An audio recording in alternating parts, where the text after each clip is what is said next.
if you're about to go to Rowe House, maybe you're interested in knowing what a current fresher's perspective on the accommodation is.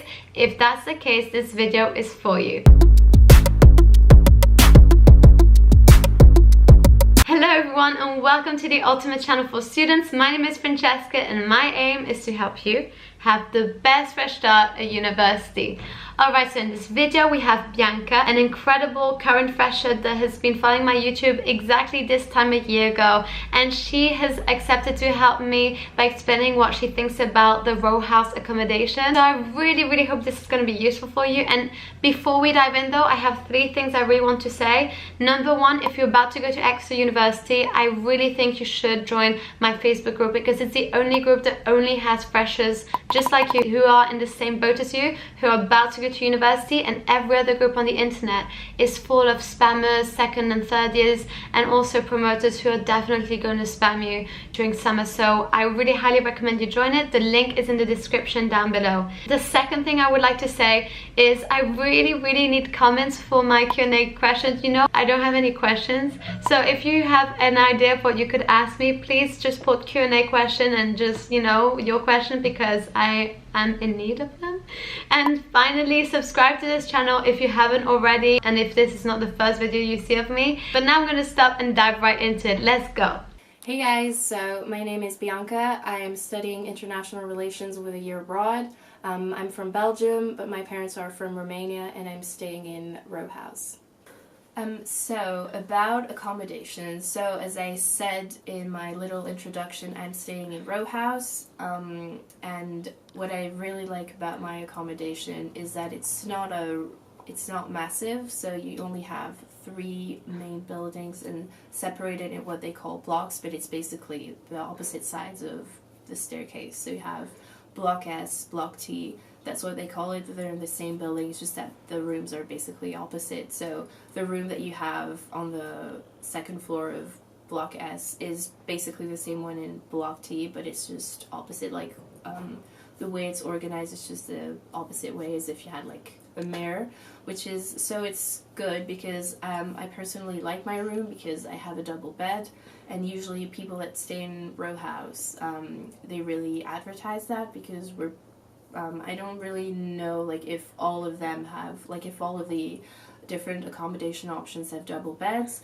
but I think we're known for having double beds. They're not that I would say they're decent, which is good. I'm not going to go into like the details of if they're really comfortable or not, but it's a good thing to have. But disclaimer, they when you look at the pictures on the website, you'll see that the rooms are pretty big, but there's only 6 rooms with a double bed in Rowe House, so in a flat, and just 1 with a single bed. And the one with a single bed was used to be a common room before, so it's usually at the end of the hallway, and it's the biggest one. So if you look at a room with a double bed and a room with a single bed, so you have the difference in size is really huge, because in as you can see, so you have like this bed, and then on the other side you have the wardrobe and your shelves and your little desk. But with a single bed, you basically have your desk like the same way, just like right next to the window, but then you have the little single bed that's just like right next to the wall, and then you have this massive space in between, so you can just put whatever you want. It's just that it's going to end up in the way of, well, your so when you get from your bed to your desk, it's just going to be in the way. There's just like so much space between your bed and the desk. It's actually, sometimes it's like a bit ridiculous, because there's no other space where you can put it, so it's just like in the middle of your room, you just have like this massive space. And so when you look at the pictures on the website, the pictures that they're showing, just like pictures of a single bedroom, so you're expecting your room to be like this, but it's not. It's just like this one room. Out of all the 7 rooms in a flat is the one that they're advertising on the website. So it was a bit of a surprise when I came here, and because I was wondering how, like, if it was just my room that looked like that, but no, like 6 rooms out of the 7 rooms look like mine. It's just that the one that they're promoting is the one with a single bed. So you don't get to choose whether you want a single bed or a double bed. I think you can change once you get here if it's really that much of an issue, but usually they just allocate it just in like randomly.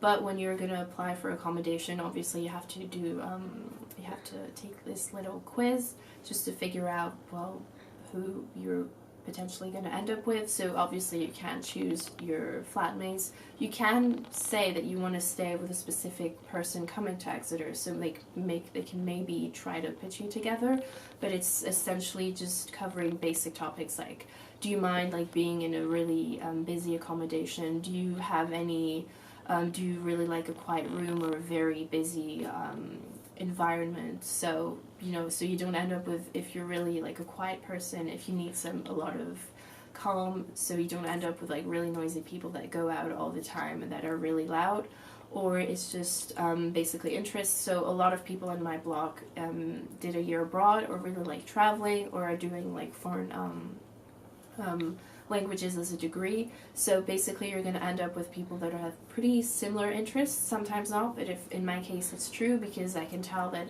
I'm going to do a year abroad, so I can tell that a lot of people in my blog did quite a bit of traveling, so it's good, so you can share your experiences, and it's really even if they're a bit older, because they took a year out obviously to travel, it's really interesting to just listen to what they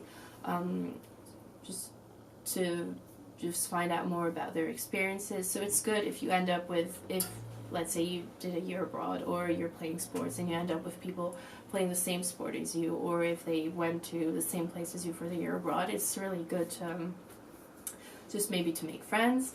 In general, I think that this accommodation is pretty nice. So I would say that our kitchens are really are pretty big, so we have enough space, so everyone has their own shelf, and it's really, when it comes to cleaning, obviously, because no one was really, in my case, at home, I didn't really have to do the cleaning myself, so it's a bit of a challenge when you get here and you have to change your bed sheets yourself, and you have to hoover the floor, and you have to do all of your laundry yourself, you have to do the washing up, you have to do the weekly shop, you have to cook, obviously, because Rowe House is self-catered, I didn't mention it, so it's good to have that much space to cook, but you need to determine with your flatmates, like, who's going to take the plastic bin out, who's going to take like the general waste bin out, who's going to clean maybe the hob, or who's going to buy some like paper towels for the flat,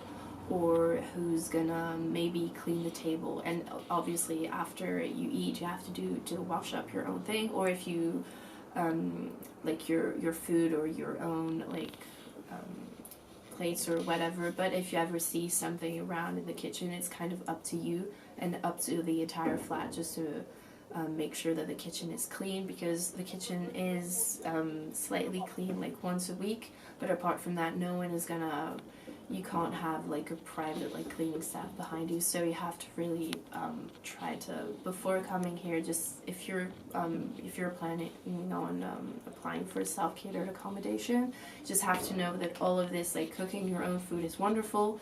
You can put as much stuff as you want in your fridge, like you have your own shelf, you can buy as many things as you want, you can cook whatever you want, you can cook whenever you want, but you're gonna have to do like the obvious part of cleaning up, which can be a bit tedious, especially if you're in a rush and you don't necessarily have time to wash up after that. So I would say that really it's great to have this much flexibility, but you have to obviously do the most like annoying part behind it. And also in my accommodation we have ensuite, which is good, so you have your bathroom like right in your room, which is really good because you can clean it yourself. You don't have to worry about other people's like germs or whatever, and it's basically your own little bathroom, but it has basically no storage space, so you have to maybe buy a little basket or something to put everything in, and it's a wet room, so it's basically the shower head and just the toilet, the sink, all in the same place, so you don't have like a little like a regular shower, so we have glass doors. No, the shower is right there, so it can be a bit Not gonna lie, when I got here, I was a bit not disappointed, but I was trying to figure out how I was going to use it, because obviously I didn't have that at home, so it was had to get used to it. Now I'm used to it, but just that obviously it requires when it comes to cleaning and everything, to make sure that it have not necessarily spotless, but it's like the minimum level of hygiene, like personal hygiene, but you just have to put in more effort to like clean everything, to make sure, because basically if your entire room is the shower basically, so when you have to make sure that you don't soak your stuff, so make sure that all of your stuff, like valuable stuff, is out, because obviously you're gonna end up having, like, after you shower or whatever, like everything is gonna get soaked if you're not careful with it. And also when you have to obviously close the door when you're showering, because sometimes if you leave the door like slightly open, or if it doesn't close properly, then if you start, like, you know, taking a shower and then it starts getting a bit like steamy, and then the fire detectors can go off, and so it can happen. It hasn't happened yet here, but I know like of other accommodations where someone was just like taking a shower really late at night. They didn't close the door properly, so the fire alarm went off, and so everyone had to get out of the building. And usually you can tell who was responsible for that, because they're usually in their dressing gown and just trying to take a shower, because these fire detectors are right outside of the bathroom. If you don't close the door properly, basically there's a big risk of you like basically waking everyone up because the fire alarm went off because you wanted to take a shower. As ridiculous as it sounds, it has happened quite often, and you don't want to be the one doing it. Obviously you don't want to be the one responsible for waking everyone up, but also you don't want to be the person that has to get out of their accommodation at 7 in the morning because someone decided to do it. So that's a bit of an anecdote, but keep that in mind. But apart from that, the room itself is quite big, so even if you don't get a lot of storage space in the bathroom, for the rest you can there's a lot of space under the bed. So if you have a suitcase, if you have boxes, shoes, or anything that you want to hide, that let's say you didn't have time to clean up and have a room inspection, or your family's coming over or whatever, you can like put everything under the bed and it can still look good because no one is going to look under your bed. And also it have a lot of space under the desk, so really if you have anything that you might want to hide, or if you have a lot of drawers as well right next to your desk, and also right here I have one on my right, and you have like quite a lot of shelves as well. So in your room you have quite a lot of space to put all of your books, all of your personal belongings, and of course all of the other stuff because you always end up having stuff that you don't necessarily need, but you might want to keep just in case. And so you just have maybe the box, or like just this little, or just a plastic bag full of random stuff that you don't want to throw out, but you might need it. So for that, just put it under your bed or in your suitcase or whatever. Just hide it under your bed, because you know it's going to be there, but no one else knows. So just use that extra bed space that you have, because you can move it around which is good. So if you ever have anything, you don't know where to put it, just put it under your bed. That's like my advice. Just how to effectively